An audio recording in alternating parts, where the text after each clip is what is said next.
Stop saying pro-lifers want to prosecute women who seek abortions. The pro-life movement loves both mother and child. That's kind of why we do this work. And it's an absolute myth that we intend to prosecute women who seek abortions.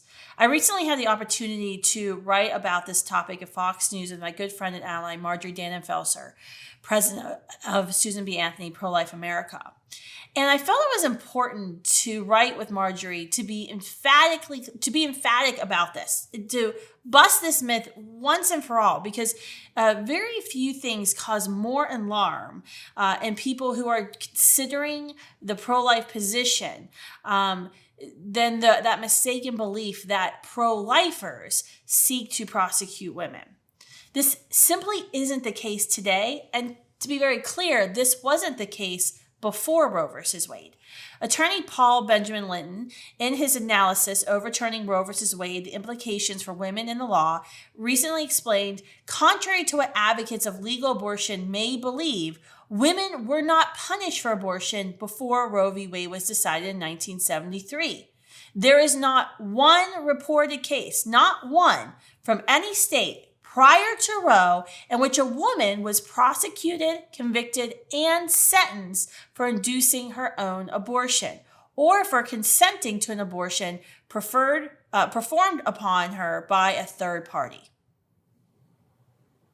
That's it.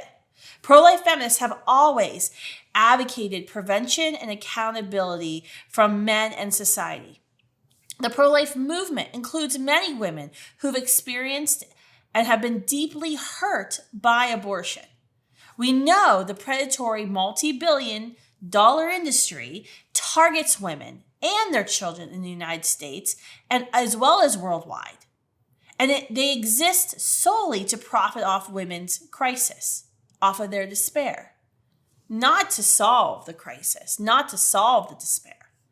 Instead of practicing the ancient maxim of do no harm, the abortion industry takes a mother's money and her child's life. That's what they do. After an abortion, the abortion industry leaves her with all of the problems that brought her to the abortion facility's doorstep in the first place. And they add on an additional problem. She is now the mother of a dead child. It is the pro-life movement that seeks to evaluate and address her need for economic assistance, education, or maybe an exit strategy from a bad relationship. But if the abortion industry would do this, they would go out of business. Pro-life author and attorney Clark Forsythe from Americans United for Life rightly notes, prosecuting a woman is counterproductive to the goal of effective enforcement of the law against abortionists.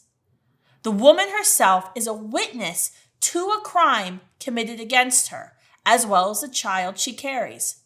Abortion doesn't end problems, it creates more. The pro-life movement embraces pregnant mothers looking for a path forward. We work every day to pass laws to protect children and build infrastructures that offer loving service to women and families who need it most. Women and families who feel so desperate that they are considering sacrificing their youngest member to survive whatever else they may be going through. That's why we have more than 3,000 pregnancy centers, community-based health clinics, and maternity homes already available, existing, and serving in our communities, which are a testament to all the resources that are available to her. A recent analysis proved that PRCs, pregnancy resource centers, now outnumber Planned Parenthoods 14-1 across the United States, a point that Senator Elizabeth Warren herself actually admitted to just recently when she condemned pregnancy centers in her home state of Massachusetts, and condemning the fact that they outnumber abortion facilities in her home state, and they're so terrible that they terrorize women, they have to be shut down because they simply offer her another option, a nonviolent option. Look, the real threat to women's safety, well-being, and flourishing is the predatory abortion business, which seeks to back vulnerable women into a corner and convince them that they cannot succeed without killing their children.